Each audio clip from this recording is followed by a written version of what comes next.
Tatou Tapua'i le Atua. O lava we silafia lo no fo ilalo ma Lotu la ilunga. We silafia ma Omai o Manatu-Autu. Tatou talo. Evi ia lava oe lo mātou tamai wha lava. Whawhitai ilo alofa malobanga lelei. Mātou te tatalo mo le nganga paia le lingi mai ma papati soina o mātou ne loto. Whapaia ma wha Manuia o le nei Sauniga lo mātou tamai. Wao la mo fio le mana ma le malo si malama. I le suafa manu malo o Yesu Keriso. Lo mātou wali I ma le whaola. Amene.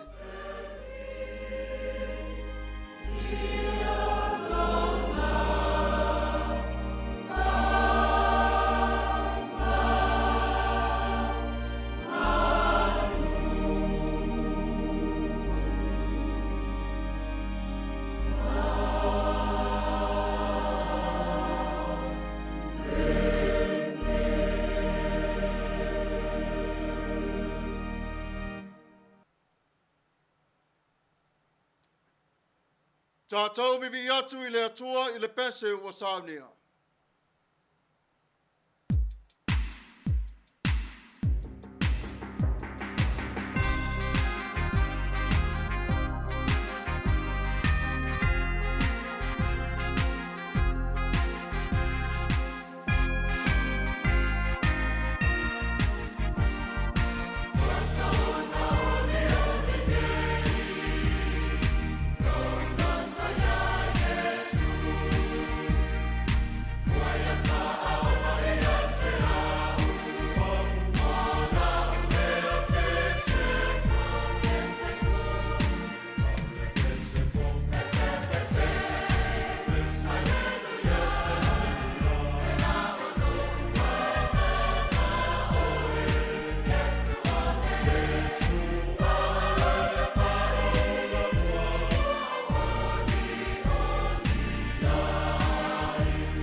whātua tuanga wha apostolo, ngangana wha Samoa, male ngangana wha Peretania.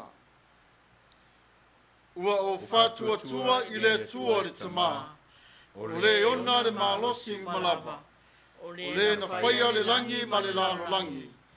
O whātua tua fo I a Yesu Keriso o lo na alo e tō tasi o lo Tatou Alii. O le na whanau e le anganga Paia, na whanau mai a Maria le taupou. O le na puapua ngā tia I le pule a Pontio Pilato, sa Fasa Taurina, sa Maliu, sa Tanumia, na o ifo I se oli, o le asu tolu na toe tu mai ai na ie uoti. Na fioa I le langi, o lo wanofo o ia I le itu tau matau o le atua le tamā, o le eona le manosi umalava, o le atoia fio mai o ia e whamsino I e ola atoa mai uoti. Wa o whatua tua I le anganga Paia, wa o whatua tua I le ekalesia Paia e au fiainu uma, I le mane mafutanga le au Paia. Mai whamangaloina o ang sala, ma le toi o le mai o le tino o le tangata, I le maleola e whababau. Amene. United Church of Christ, statement of faith in the form of a taxology. We believe in you, O God, eternal Spirit, God of our Savior Jesus Christ and our God. And to your deeds we testify. You call the worlds into being, create persons in your own image, and set before each one the ways of life and death. You seek in holy love to save all people from aimlessness and sin. You judge people and nations by your righteous will declare through prophets and apostles. In Jesus Christ, the man of Nazareth, our crucified and risen Savior, you have come to us and shared our common lot, conquering sin and death, and reconciling the world to yourself. You bestow upon us your Holy Spirit, creating and renewing the Church of Jesus Christ, binding in covenant faithful people of all ages, tongues, and races. You call us into your church to accept the cost and joy of discipleship, to be your servants in the service of others, to proclaim the gospel to all the world, and resist the powers of evil, to share in Christ's baptism and eat at his table, to join him in his passion and victory. You promise to all who trust you forgiveness of sins and fullness of grace, courage in the struggles for justice and peace, your presence in trial and rejoicing, and eternal life in a realm which has no end.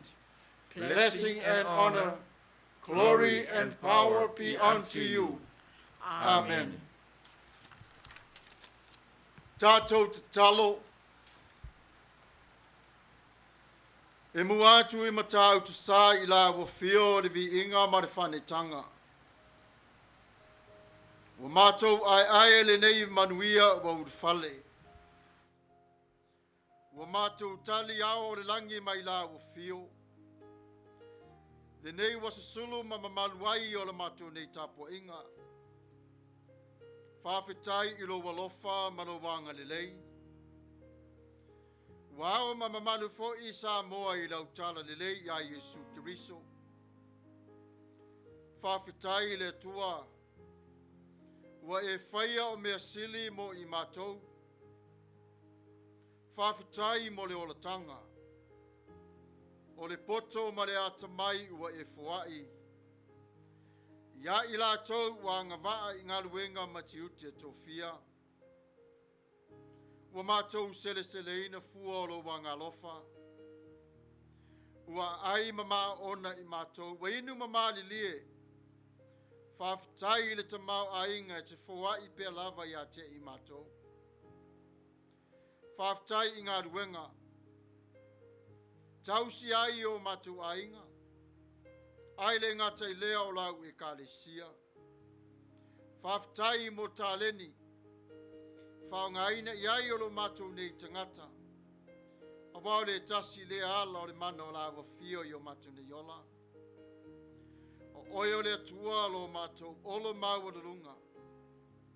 Mātou te sulu whai atuai I taimi o puapua ngā ma whaingta. O oio lo mātou papa le malosi.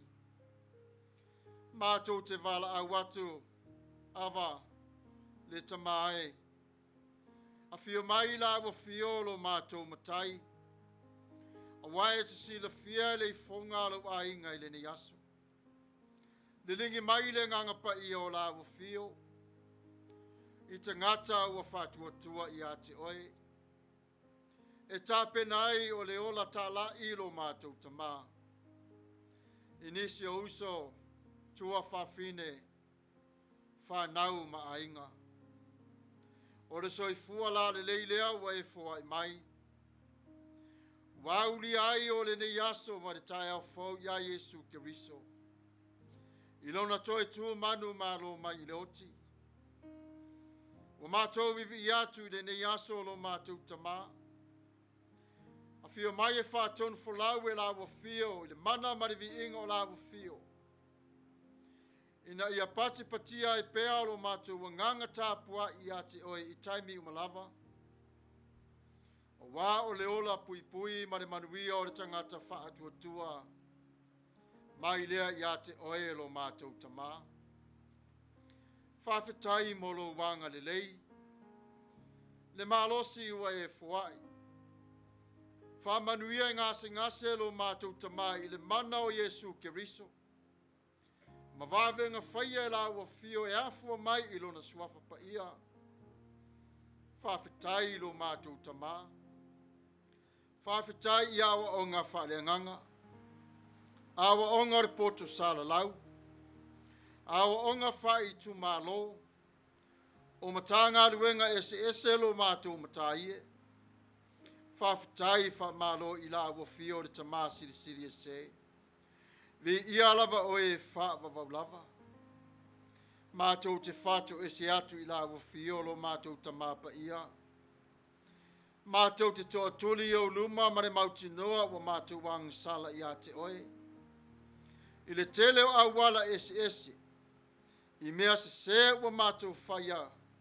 E whaamali e nai o lo mātou nei loto. Alo sila la ua fio.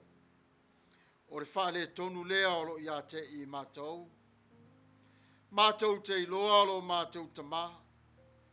O mātou ne tangata I le ato o toa I lau sila whanga. Ai mātou te toa tuli pe lava I la ua fio. Nguti lo mātou nei loto. Wai ate I mātou le salamo. Au wāse se ma whaale tonu I lo tatou wā. Alofa la ua fio I le toto Yesu Keriso. Na malingi lunga o le sa tauro mo I mātou o tangata sala. Alofa ngia lo mātou ta mawha mangalo mai I ate I mātou. Leli ie. O lo walofa maruwanga lelei.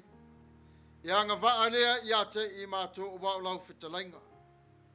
O Yesu a vea lea masuia I mātou I lo malo. Ai maiso lo mātou nei o la Tapua'i. I le ola o le whaoratanga mai a te oe le li ie. Le nei lo mātou ta māpa ia. Lo mātou nei loto wha nau. Wha mole, wha mā ngalo I a te I mātou. Wha tumua mātou loto I Mafaufauga mi o tonu malelelei. O mana onga mamalo mātou ta māpa ia mai a te oe. Aua mātou te fialua I tonu I lo mātou lava Mafaufau. Ai ngalo oe I le telo taimi. Le atua lo mātou tamapa ia. Le vau I mātou malawa fio. O le vau I mātou ma wau wharupenga. Le vau I mātou ma o mātou mātua. Ai maise fo I lo mātou tama. La mātou tausi le lafu ma moe. Wha ma ngalo mai ma wha ma I a te I mātou. I le toto o Yesu Keriso. Lele I o mātou mana onga. Ua mātou wala au atu I la ua fio. Alofa mai le mativa o le nganga ia te I mātou. Ua mātou mana o mia lau taita inga wha le nganga. Ua vai le loto o tia ma le nganga. Ie sa vali pea ma I mātou I taimi umalava. Awa le vesi na mai lo ua nganga ma ia te I mātou. Lilingi mai le Manuia sili. Ma ia te oe lo mātou wali ie. Sila fafonga mai le lofa ia te I mātou tama. Ua whano le fia maua o sa saaro tonga. Ona o pulenga malolosi lo mātou tama I lungo le neifonga lau ele ele. Peo ne sila fia lo mātou mata. Ia ke lope Atua. Wa whaina I le nei whamai o ngonga lo mātou tama Paia. Mātou te wala au I la fio. O walo e whetalai pe lava taito tasi ia te I mātou. Ia whaongao nei tu e whai matui pui puia. E pui mai ai o mātou tino I le nei whamai. Te wala au pe lava I la fio. Au ore whaavai o lau tau anau. Ai ngā lue pe lava la fio. Ina ia whafo ai o le nei Faitau li lo mātou tama Paia. Alofa ngia I mātou umalava lo mātou tama. I lene yola o mātou iai. Alofa la fio ma taitai I mātou I le Manuia. Fa Manuia sa moa malana whainga malo. Le pale mia a fionga fia me lo mātou tama Paia. Iai pea au o la fio pui marutia. Fa lava ia te ia Yesu Kiriso. Ina ia tai ai o lo malo lo mātou tama Paia. I le ami o tonu ma le matau ia te oe. Foa ia te ia le malosi. Foa ia te ia le anga malu. Foa ia te ia lo mātou tama Paia o Mafaufauga lelei. Ia vi ia lava oe wha lava. Whapena fo I le pale mene lo mātou tama ma le kāpeneta. Ia iai o le pui ngā la fio. Tai la fio yo latu Mafaufau maloto. Ina ia latou o na ngā lulue I le file mu ma ia te oe. Lo mātou watua e wha lava. Wha Manuia tutuila ma manua ma le la whainga malo. Ia iai pe lavo la fio ia so umalava. Wha Manuia fua ia la fio. Lea lava lo latou tangi atu ia te oe lo mātou tama. Ia iai pe lava o la fio. O I tu le atua lo mātou tama pe ona e si le fia. I so se vaenga whai upu whai lo mātou tama Paia ia Samoa. Tutuila mamanua. Ia iai o le file mu o la fio. Tai ia te I latou. Ina ia malu ave whale o le finangalo la fio. Tasi lea o le whearofani. Ia tasi o lo mātou nei leo. Ia tasi o lo mātou nei tino. Tasi o lo mātou nei loto. Tasi o lo mātou nei anganga ia Yesu Kiriso. Whamaria mai la fio. Le nei e Kalatia. Wale ngata I Amerika nei. Ai whape nale lalo langi Atua lo mātou wali ia marana misiona. Wha Manuia I latou mo whai o na mātou Faitau langa whatasi le nei asu. Wha Manuia o latou ainga. Ma mao mai ate I latou o wha mai. O tu ngā o tino lo mātou wali ie. A ia iai le file mua la fio. Nisi o ainga lo mātou tamapa. Ia ni malanga maliu maleoti. Tangi tu I maiala lo mātou tamapa. Ia sami ea mane lau ele eli. Ia iai le wha mai senga la fio. Wha ma whana oia nganga pa ia te I latou. A wāre ti ngā lo mātou tamapa ia. O le tuia le oti lo mātou ni yola. Lele ie lo mātou tama. O nisi o mea o le a fia le mātou nei talo. O esi la fia e mawai o lo mātou nei Manuia. Ia whape na I lo walofa ma lo wanga le lei. Fua I mai oe lo mātou tama. E pei o lau masani I le suafa o Yesu Kiriso. O lo mātou walii ma le whaola. Mātou te ole ma wana au atuai. Amene.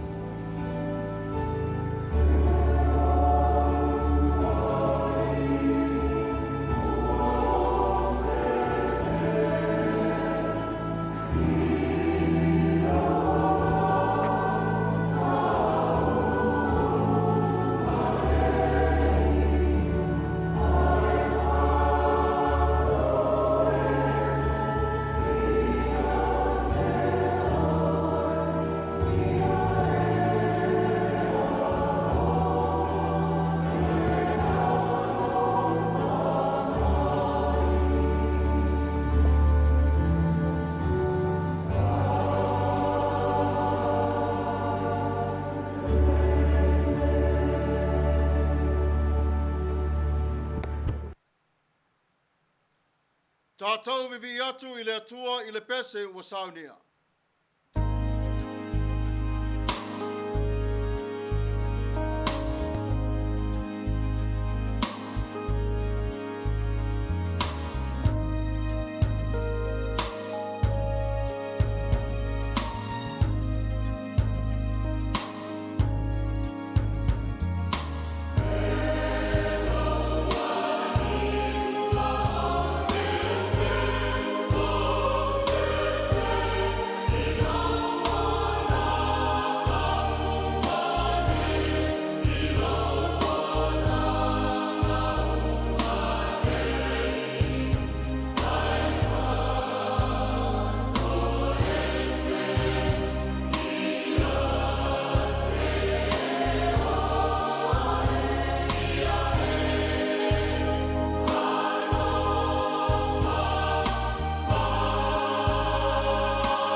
Our Bible reading for today, it will come to us from the New Revised Standard Version, from the New Testament, Galatians chapter 4, verses 1 to 11. And we will be reading religiously as the Word of God appoint to us for today. May the Lord bless the reading of His Thy Word. My point is this: heirs, as long as they are minors, are no better than slaves, though they are the owners of all the property. But they remain under guardians and trustees until the date set by the father. So with us, while we were minors, we were enslaved to the elemental spirits of the world. But when the fullness of time had come, God sent His Son, born of a woman, born under the law, in order to redeem those who were under the law, so that we might receive adoption as children. And because you are children, God has sent the Spirit of His Son into our hearts, crying, Abba, Father. So you are no longer a slave but a child, and if a child, then also an heir through God. Formerly, when you did not know God, you were enslaved to beings that by nature are not God's. Now, however, that you have come to know God, or rather to be known by God, how can you turn back again to the weak and beggarly elemental spirits? How can you want to be enslaved to them again? You are observing special days and months and seasons and years. And together in the verse 11, I am afraid that my work for you may have been wasted. Mai le ngangana wha Samoa. Mai le whenga i ngwhou. Kalatia o na Matau pui wha. Whai upu mua e wha ngata mai le se whunu maritasi. O le a Tatou Faitau whelafula wha iai. O te whai atu fhoi. O aso umau iti iti ai le suli. E ui lava o ia e ana mea uma. Ele ai se mea ese ai o ia mai le polonga. Ai pule ia te ia whatama mau auna e pule. Se i o atu i ona pō na tūpō ina e le tama. Sa whapea fo i tātou ina ua tamaiti. Sa anofo polonga i tātou i Mataupu mua le lalolangi. Ua o atu i le whātoanga o tausanga. Ona awina mai lea e le atua o lona alo. Na whanau i le whawhine, na whanau ua nofo i le tulafono.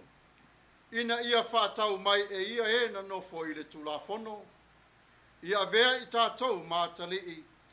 O atalii o tō, o le mea lea ua waina mai ai e le atua le anganga o lona alo i o tātou loto, o wala au, a le tamai. O lea ua le toi whai o e mapolonga, a o le atalii. Ai a whai o le atali, o le suli fo i ona o le atua. E moni, o ia ona pō ua le iloa ai e o tō le atua na whai ai o tō mapolonga i mea e leni atua. A o nei ona pō, ina ua o tō i loa le atua. Pe sili pe a whapea, ina ua i loa lava o tō e le atua. Pe whape whea ona o tō toi li liu i Mataupu mua. E vai mawhatau wā. Ua o toi mana nao ea, ia o tō toi nofo polonga ai. So te ana i aso, ma masina, ma tau sanga. Ma le whai upo se whunu maritasi. O te whewhe ia te oto. Ina ne iu ina whalea maina la ngā ruenga na o whaia ia te oto. Wha Manuia mai o le tua. I le Faitau ina o ana whionga Paia. Nei se i atu i le whapavau lava. Amene. Aore amatalia o le tatou launga le ne aso. I le ava ma le whaalo lava. Ia te tatou uma lava o mawhai o na whai Tapua'i inga whatas. O le whasirasilanga e whapea. E se fulu ma le whata la o le la fonga le tangata e whesosoa ni ai e tu inatu le Kalatia o UCC Stewardship Service e se fulu whata la e tu sai ma le lofa ma le whaalo lava ia wha Manuia-Autu o le tua. O le launga i le suafa manu malo le tua le tama. O le tua le alo, le tua le angang sa. O le matua o le launga, Mafaufauga. O na whai meina o le whai upa iwa o whilwhilia. Ao nei o na po, ina ua o tau i loa le tua. Pe sili pe a whapea, ina ua i loa lava o tau i le tua. Pe wha pe whea ona o tau i liu, i mata upu mua e vai i Mafuta wa. Ua o tau te manao ea, ia o tau te nofo polongai. O Mafaufauga lelei, e puna mai ai lelei. O Mafaufauleanga, e puna mai ai leleanga. Ua Tusia e Paulo le tala Alopopo o le ola whaakerusiano. Ua fua mai ai o le nau ta inga, ina ia manatua i lo tatou nei loto, e iai polo inga le tua, i lo soifua malou nei ola. Na whao ngā ina e Paulo se whātaita inga, o le tala i le polonga e whaailoa mai ai. Ao le ia fio mai o Jesu Keriso, ma maliu mo i tātou lungo o le sātauro. Sa nofo polonga tātou i lalo o le tūlafono. O lo tautala Paulo i tangata ua iai o le whaasota inga, o le whaaoratanga. Ma le tare tonunga whao na po, ua li liu ese mai iai le tala lelei ia Jesu. A o nei Mafaufauga lama ia Paulo, o lo a fua mai tonu i le nganga o le tua. Aisea, ona whai o whapa ia ma wha Manuia ina e le tua, o Tusi ngā Paulo, e ala i le whiau mani ngā ruenga, ua wala au li ai o ia. I le nei Matau-Autu, ua whanau mai ai se whainga ese. Le tari tonunga lea ua whape mai e tari tonu i le tua, ai ai o se au wala e te tau o na whaia. Le whapapo lenga lea na o ia Paulo. Ina nei toi li liu o le Mafaufau o le tangata Tapua'i matari tonu, ia Jesu Keriso o le whaorotanga. Aisea, na musu Paulo aua ne i toi fo'i i la tau i leo langa sa iai. Whe mailo le whai upo e varu e whapea. E moni, o ia o na po, ua leilo ai e o tau le atua. Na whai ai o tau mapolonga i mea e leni atua. Leo langa le nā o ananafi. A o leo langa o le tai au nei matai au. Lea o tala no i e Paulo. Sa mato wala mapolonga i mea i leo ni atua. Sa au whaia fo i lo ulava loto le mea o te pole ai. Whalongo lai Mafaufauga o Paulo. I lo la tau Manatu-Autu e mawhai o na whaasoa inai i la tau i lea mea ma lea mea. Na la tau polonga ai e tau mawhai ma lea mawhai o na la tau tausi ai i le tūlafono. O le ola nei te tonu i le tūlafono na pa ia ma mamalu le i mawhai o na la tau o na tau ave. O le o ngā te tonu o le o lango Paulo pei o na silafia. E wha matala lava e Paulo le ave o ia ma tangata fau i a Keriso. O mea sa a fiailo no langa i lalo o le tūlafong. Sa ia polonga ai.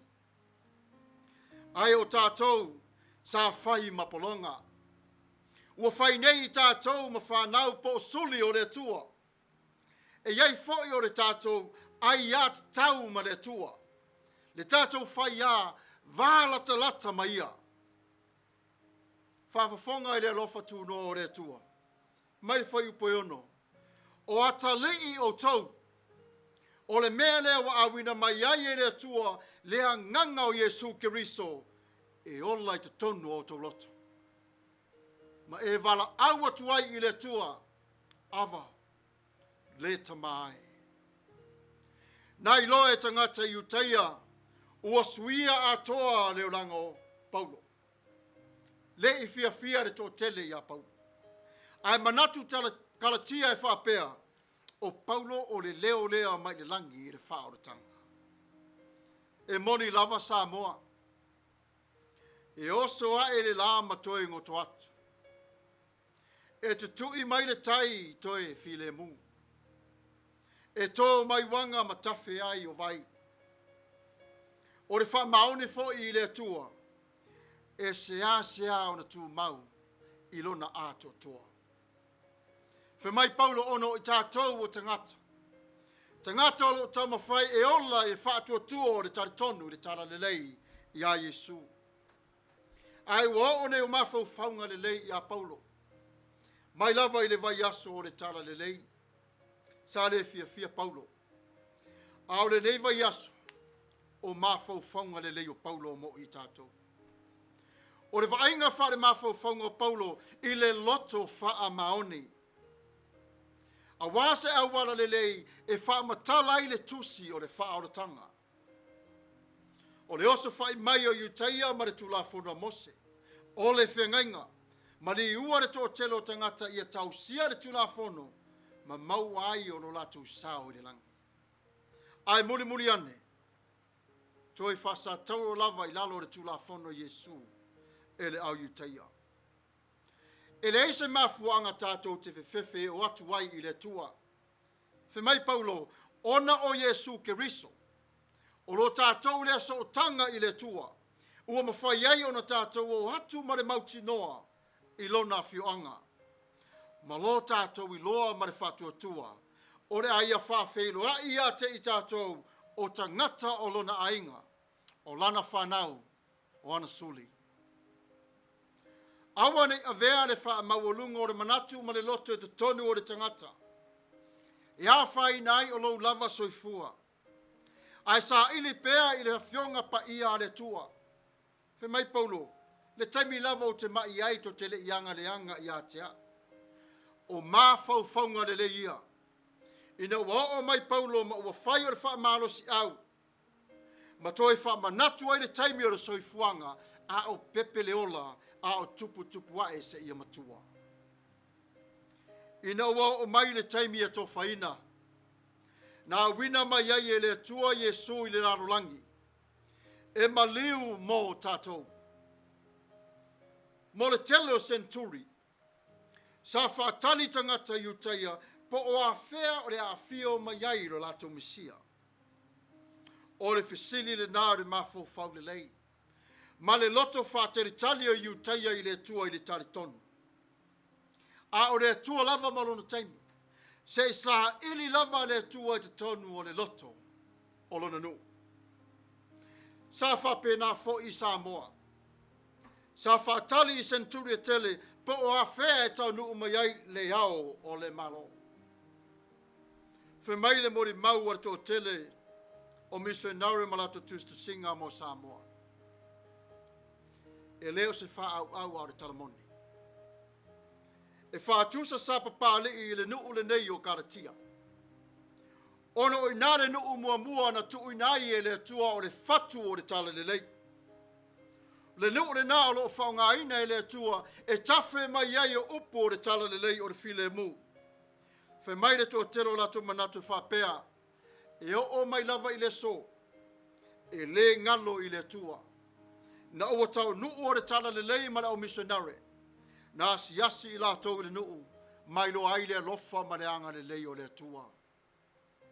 Tātou te tali tonu le whamasinonga ami o tonu o le atua i o tātou ni ola. E tā ua lo tātou wola wha le nganga. A wā o le atua wa ia whai o le nei mo oi. Whai o le nei moa. I lalo fo i o le tula fono Roma. O le tamai titi vai tamaina. E whaongaina fo i le whatula fono. E ave uma i ai o mea tō tino o lon tama. A o le tula fono i lalo o le atua o le lofa. e tutusa uma i tātou i le tamaititi, se ia o atu i le tangata matua. E ese la le wha moe mo sa wa iei Paulo, i lona manatu ma le mausali i le taimi o le maliu o Yesu Keriso. Manatua o Paulo sa le awai i le whasa tauraino o Yesu. Ai whai mai mātai e whapea le mata o peluas fuma le lima. O le anga le leina a vea mawinga o Yesu. Wa ia wala awina i tātou e au na atu i tangata ua le ai ni fale, fia ai, mamai, mafale pui pui. Pei o lo lātou o Yesu lava i a te i lātou. O Mafaufauga lo loto le nā o le loto. Ua whauina e le tua. Le alofa le nā o le tua o lo whamanatu mai pe Paulo i a te i tātou. Na whamatala e Paulo o le mena tupu i a Sarai ma akara. O se whaatusa po se ata so o tanga i le vā o le atua matangata. Na whaunga e Paulo se tuai ngā whinaunga sa masani ai. Israelu i ona po. Faitau wa iai. Ai whai mai luka le matau pe fitu. Whai pe Faasifo mar fitu. O te whai atu i a te oe. Ua wha ngaloina ngang salai tele. A wa lofa tele mai o ia. A o le ua wha ngaloina ia se mea iti. Ua iti fo i lona lofa. Ua mai ar wha mangalonga le tua mo oe ma. Nā ua whetalai Yesu le wha ngaloina. O i tātou. E tele le lofo le tua ia te tātou. Tagata wa mai au na whamangalo i le tua. A whai e te tari tonu ia Yesu Keriso. Wa wha olo toina oe. Nā i lore toi fōi nisi o i tu ainga polonga. Pei o le tausia ina o le whātu lafono ina o le ola. Po o le angsala. Whe mai pe teru matau pe lua le Tusi e lue whapea. A wai le lei pe ana la towi loa le ala o le ami o tonu.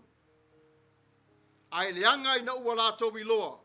Ma toi li liu ese mai ai le polo inga Paia. Sa tu ina atu e le tua ia te i la tau. E sili le tangata e le iloa le tua. Na ilo le tangata e iloa le tua. Ai toi li liu ese mai i le tua. Manatu nao pe teu. Ai o le so e siri lo ta ua va ai i le tua. Na ia au mai o le ola i ate oe ma. Ta te moli muri ta iai le ne ola. A little boy said to his dad, "Did Grandpa make you go to Sunday school when you were my age?" His father said, "He sure did. We went every Sunday." The boy said sadly, "Well, I bet it won't be good for me." It's not enough just to go to church. We must apply the Bible into our everyday lives. Imagination. For Paul, the way we live has to match for what we believe. If we want to bear fruit in the Holy Spirit, we have to align ourselves with the Spirit through faith. Paul highlights his points, noting the circumcision does not and cannot lead us to salvation. For Christ is the only way. Paul considered himself the supreme example of God's saving grace. In history, it's very much like your story and my story. We all have backgrounds. When we come into the Word of God, He changed our lives, and we become heirs or sons and daughters of the Most High God. Paul received mercies and forgiveness because he believed the truth that the grace of God is powerful enough to redeem the worst sinners who repent. Paul knew the depth of his sins as a persecutor of followers of Jesus Christ alone. Certainly, the height of his salvation in Christ after the conversion of the road to Damascus. Paul, as a result, dismisses the argument that circumcision is an essential path to salvation. Salvation is free gift of God to you. So what is the conclusions for us today? I'll close out this message with Galatians chapter 5, verses 24 to 26. And this is what it reads. But the fruit of the Spirit is love, joy, peace, forbearance, kindness, goodness, faithfulness, gentleness, and self-control. Against such things there is no law. Those who belong to Christ Jesus have crucified the flesh with its passions and desires. Since we live by the Spirit, let us keep in step with the Spirit. Let us not become conceited, provoking and envying each other. The fruit of the Spirit is the spontaneous work of the Holy Spirit in us. The Spirit produces these character traits that are found in the nature of Jesus himself. An invitation for all of us. In order to accept Christ as Savior, we need to turn from our sins and willingly to nail our sinful nature to the cross. This doesn't, however, that we will never see trace of its evils and desire again. We will face all these troubles as we continue to follow Christ. Faufauga the Tatou family. God loves you more than we do. Paul says that because we're saved, we should live like it. The Holy Spirit is the source of new life. So keep in step with dealing with the Lord and not the world. His guiding and his leadership is more and prosper for you. Do not let anything move you. Stand in faith because God is with you. In Jesus' mighty name, amen. May God himself, the God of peace, sanctify you through and through.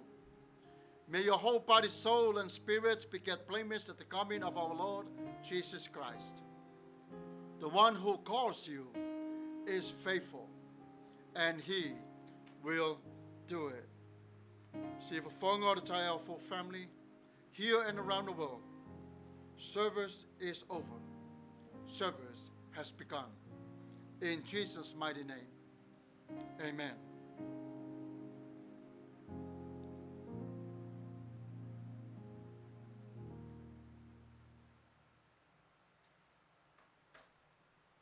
Tatou vivi atu i le atua i le pese ua Sauniga.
Ia manatu o lea ua le atua lona lava vi inga.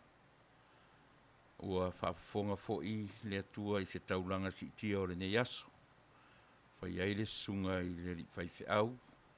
Ia Pastor Samuelu. Matafeo. Ia nā te taitai e whai mataitai o le Tatou Kalatia. Ma le Sauniga I le aso sa, ma le aso sa. Ia a olo te tula I whai pēa u whai mga ruenga whaati akono. Ia tō lau mafulufulatu. Ia Lotu Mafuta mai le whaavanoei na Lotu taimi. Ia tuai nisi o whiau tāua. Ma nisi o mea o whinangalo I le tagata. Ia au mai lava lo taimi se I o Tatou Tapua'i whaatasi e le ngata o le nei asasa. Ia a o asasa umai whaiai o na whaataunuina. Ia le nei tau le nei Sauniga wha le Kalatia. Ia asasa te itasi o le vaiaso. Ia manatu o le nā ua whaafonga Samoa I se whiau Tusi Paia. Whiau le atua e pei o na Sauniga e lana au auna. Tuailanga whaftai I tatou uma sa mawhai o na tatou Faitau inga whaatasi. Ia, pamania tele le atua. Sili sa matu leo lau sunga le whiau Samuelu. Ia, o sila fia le atua lau soifua ngalue. Ia, ma le soifua au auna. I le whaingo fie le sa ili I ana fionga. Whaftai mo le whiau o le nei aso. Ia, ua fo I arevi inga o le atua. O e fo I whaafonga mai I manatu lava ua. Fo I lava le manu le tua sivi masiana ia. Ia ua mawhai o na maua le whiau wha le atua o le nei aso. Manatu fo I o lo o tau whai whaatali le atunuu. I le tatou atunuu ma mea o lo o tula I mai. A o le talo sanga lava le tatou Kalatia nei ma le ta oto I le atua o le atua na te whaatupuina le file mu o Samoa. E le o tatou. O le nei aso, ia ai o tele I tuetu inatu lewa no le tunga I le whaiwhiau. Ia taua ina wha Manatu-Autu. Ia o le masina le nei. Ta ua o le masina pi o na whailo atu e le tunga I le whaiwhiau. O le masina e whaia I le Sauniga o ta ua o le stewardship. A service a le UCC, ia po le United Church of Christ. Lea olo ia I tonu, ia le tatou tamai e Kalatia nei I lalo le whaamalu o le UCC. Ia pe o le merna o le masina la nei o langa stewardship service.